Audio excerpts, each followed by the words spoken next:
If you want to completely reinvent yourself and completely change your life, I kind of call it being reborn, because for me it also had an element to it that was all about my relationship, or is all about my relationship with God and the spiritual. So it doesn't matter what religion you are, whether you're Muslim or Christian or something in between. Being reborn is just my term for changing your life completely, turning it around 180, and it's really exciting. I have a whole list of videos that I'm excited to make, and things about sisterhood wounds and trauma recovery and narcissistic abuse and going through divorce, and just all of it is encompassed in this topic. So I thought I better make this video first. So I'll start by just briefly kind of covering what it means to be reborn, a few elements to it, but then I'll also, this is how I do it anyway, is I'll just list what I went through and some of the stages I went through, in the hopes that that will help you to see what might lie ahead of you if you're planning to do this kind of transformation. So it means rebirth, obviously, which means being brand new, coming out of something old and into something new. A lot of us coming out of a divorce, a breakup, that's the best time. I mean, you can really reinvent yourself. So being brand new, that means being a blank slate. You can actually create whatever identity or identities you want to embody. So that's the first thing. Reborn, obviously, it means rebirth. I think the more interesting word than rebirth is reinvention. And I love it, because a necessary part of reinvention is depth, and this depth is a huge part of being reborn. So I may as well get into what depth means for me here now. Before I was transformed or reborn or changed my life, I didn't have a whole lot of depth, but I had more than some. So I was living a great life. I had a career in a way. I did art history at school, made that into a career where I worked for myself. I lived overseas, I traveled. It was amazing. And so that was the extent of my depth. But now that I'm kind of exploring the world with new eyes, hang on, let me just let these people go past. Now that I'm starting over and I'm seeing the world with new eyes, depth means to me so much more. I'm learning so many new things, and a lot of it is about learning and knowledge and gaining new skills. There's not enough time in the world, in our lives, to gain the knowledge that is available out there. Any subject you could do a deep dive on and get depth in, and you wouldn't have enough time in your lifetime to get to the bottom of it. So that's an exciting thing. It's also like a little bit sad in life, because when you get reborn, you get so excited and there's so much you want to do and there's not enough time. But it doesn't matter. The point is, part of being reborn is reinvention, and part of reinvention is huge depth. The next element of being reborn is release, and all these words begin with RE or with re, and I know there's got to be some sort of spiritual significance. I mean, I love that kind of stuff. At the moment, I'm back in grad school. I'm doing theology. So for me, in theology, in class, they talk a lot about a representation of the past and a remembrance and all these words. So I definitely think there's meaning there. I think there's meaning in everything, spiritual meaning behind everything. But this next element is release. So part of being reborn means you release your past self, you release pain, you release sin and addiction to sin, you release trauma. And sin is just not being authentic and because your authentic self is perfect. You're perfect as you are. So sin is when you turn away from that. So release, that's a huge part of being reborn. And along with that, or after that part of that is recovery. It's another element. You really have to work, or I had to really work on recovery. And I want to mention here, being reborn, there's a huge paradox too, because it takes time to reinvent. I forgot my coffee today. I'm freehanding it. Being reborn and reinventing takes time. You know, you could change your life in a few months, a year, 5 years. I mean, a year is a good amount of time to dedicate and see a huge difference. But it also happens in the present moment, like in the moment. That paradox blows me away all the time. I'm like, whoa, I've just shifted again. Like, quantum leaps can kind of happen over like time, like I say, like a year or something, but they can also happen so fast that you think, wow, that took no time at all. I'm a new person, I'm reborn. But yeah, I really had to work on my recovery, and the period of recovery from the abusive relationship was about 6 months, about 8 months before I started walking and talking like a normal human being again. Before that, I was a shell of a human being, and I had to work on that recovery, and it was a lot of it in the beginning was sleep. I think I slept for about a month. Yeah, I think about 4 to 6 weeks I was mostly sleeping, because your body's so traumatized. You wouldn't think, it sounds crazy, you wouldn't think you could sleep like that, but I'm talking about for about a month to 6 weeks, where I mostly just was so tired and slept. And sleep is a huge part of recovery. And then I did other things which I won't get into here, and I paid money for things like therapy and things like that get you out of your past trauma and help you recover. Then you remember who you are. You remember things that you used to be passionate about, and you remember things that you used to be great at and that you let fall away. And as women, a lot of us keep in mind things that we beat ourselves up with, and we remember, because when you're in trauma, you hold a lot of extra weight and things like that, and so we spend our days remembering the jeans we used to fit into and crap like that. Well, anyway, when you are reborn, you remember things in a really exciting light. You remember what you used to love. You remember old interests, and they come back to life. So that covers pretty much sort of what being reborn entails when I use the word on this channel. And then I do want to just talk about my path, just in case it helps you. I give examples from my life. I just want to serve you if you are in a stuck position or you want to change your life.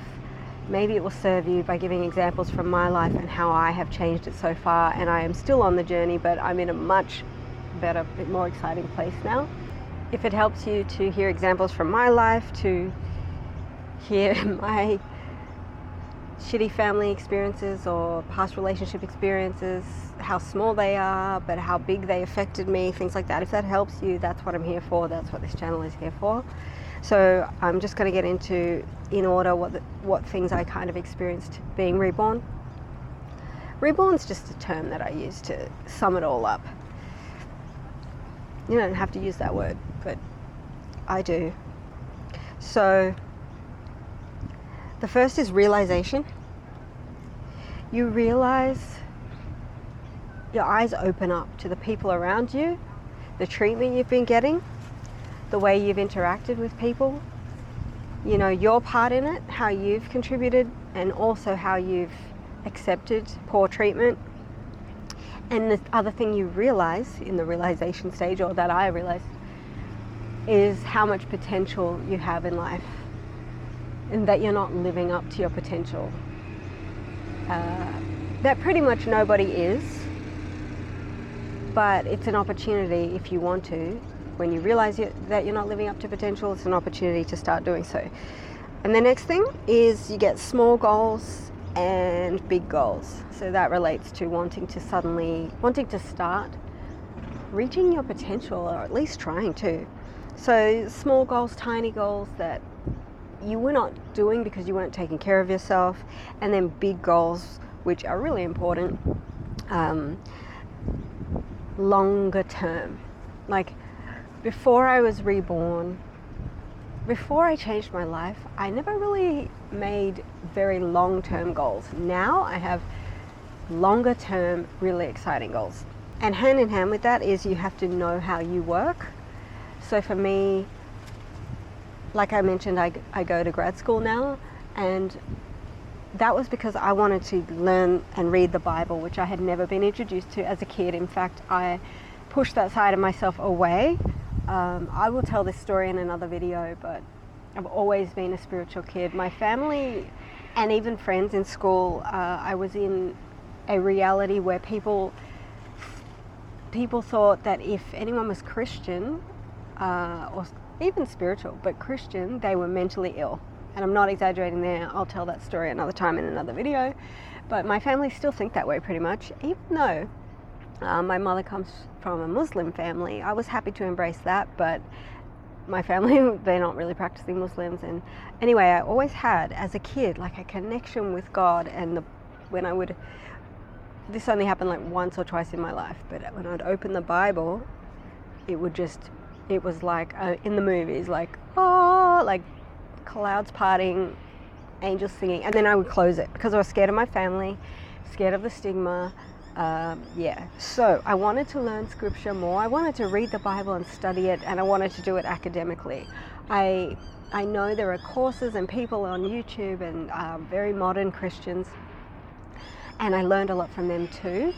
But there is actually meaning behind the Bible that I just wanted to read it in a bit more of an old school way. So I take theology now, and my point is, I knew that I work better if I study and I have assessments, like I'm at uni.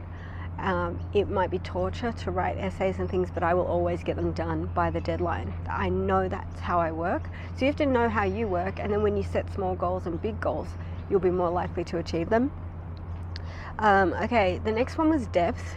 These happened in order, but also kind of overlapping at the same time.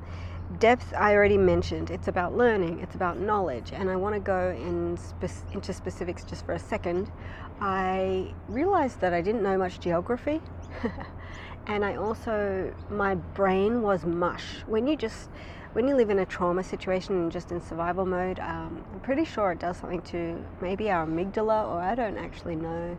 I'm not a big science person, but your brain turns to mush, and you just kind of lose that ability to like think critically, do academic work, and even your general knowledge. And I already didn't have much general knowledge because I'm very spiritual and I'm just in the clouds. So I couldn't even tell you anything about politics right now. I haven't watched the news for probably 20 years. So anyway, my brain was mush about geography. So I took an app called Cetera. It's a really cool app, and there's free things on there, and you can learn geography. And then I also did something called NBAC brain training. And those are the two specific examples that I can think of right now, where I actively tried to increase my depth. NBAC brain training just brings your IQ back to life, and it's really hard. It's hard to stick to, it's hard to do, it's not fun. So I'm just telling you, it's out there if you want to do it. That's what I did. All right, the next thing that happened after I got some depth and started to really get excited about the world again, and get some confidence back, is I got drive. And drive is really fun because it fuels those small and big goals that you have. It fuels your quest for depth and knowledge. When you get drive back, you really feel it. You can really feel it, and you will know when you get drive back, you'll know that you're really taking strides, you're really making strides. It's a good indicator that you're coming back to life. And then what came for me after that was excitement for life. Now I'm so excited. Like, I was so excited to come and talk to you today and talk about this. Like I said, was going through the list of videos. I've got about 60 to 80 video ideas coming up, and I'm just so excited about life. And then the next thing that comes with that is fun. Everything becomes so fun, and you can do whatever you want, and it just becomes so fun to be a completely reinvented, reborn person. There's another RE word that I do have to slip in here and mention here, and that is revenge. I've always had this quote, I think I got it from Abraham Hicks, which is, before you embark on a journey of revenge, dig 2 graves. meaning any revenge you do, you're also hurting yourself. And then it's so funny because I was watching that new program, that new show, All's Fair, on Disney Plus last night, and they mentioned that quote. It's one of my favorite quotes since I was young, because I think I started following Abraham Hicks in my 20s, so probably had that quote rattling in my head for about 20 years, and now I get to share it with you. You're not trying to, when you are reborn and reinventing yourself, get revenge, but I want to mention it because it can really help your drive to have a vision of where you're going to like give the double finger to your family or a certain person or a friend. Like, success is literally the best revenge, and I think David Goggins talks about it too. I have in my head moments I can picture where I've achieved my goal and I'm rubbing it in the face of someone, and you can still love that person and actually not, want to do revenge, and you want them to also succeed. So it's kind of just a fun way to have drive and play with drive. It just gives you some vision. It's not real revenge, but I thought it was funny that it began with RE as well. The last stage for me, it's not the last stage, I'm in the middle of it, but those are the stages I went through to get to like the really good stuff. I hope you can hear me, there's a helicopter. The last stage, for the ones that I want to give here as the example that I went through, is the relationship with God, the connection with life force, and just things that you have put on your vision board come into your hands. Literally, this happened to me yesterday with a new computer, but it was crazy how it happened. And then this morning, looking at my vision board, I saw the box of the new computer, and I was like, that happened to me yesterday. I had that Apple box, I unboxed it, but it's crazy that connection that you have with life force, the relationship you have with God, knowing that He's taking care of you, He wants you to have everything you dream of, and it's an ongoing relationship. It's not like it stops here, but things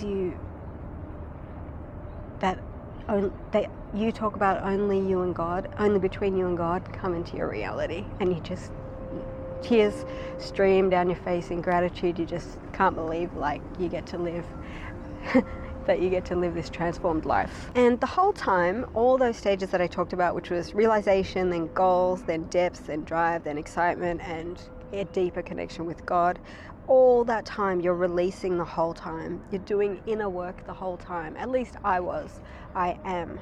I actively do shadow work, the fun stuff and the hard stuff. I do it all. At the start, it's not fun. It's really hard. Now, where I am now, that I've gone through all those stages, when I do shadow work and inner work now, I want to do it. I'm so excited because the next transformation is coming. And I have heard other people talking about that, and I wasn't at that stage yet, and I thought, what are they talking about? You just have to take my word for it that when you go through all those stages, one of the blessings that comes out of it is that doing shadow work and inner work, facing your traumas, which is really hard when they're like a horror movie, pretty much. Okay, that one's not as fun, but doing shadow work, getting out of you what your blocks are on money, what your blocks are in relationship, why you were a people pleaser, stuff like that, it becomes really, really fun because it brings so much joy and transformation. I am so super annoyed that I forgot my coffee because it's so beautiful here today. It's busier than I thought it would be. It's a Wednesday morning. I would love to be sipping on my coffee, but at least you don't have to look at my coffee cup, me waving it around, but it definitely will be in probably the next video and every other video from now on, because it's painful that I forgot it. I hope that made sense. I love you. I'll see you in the next one. Bye.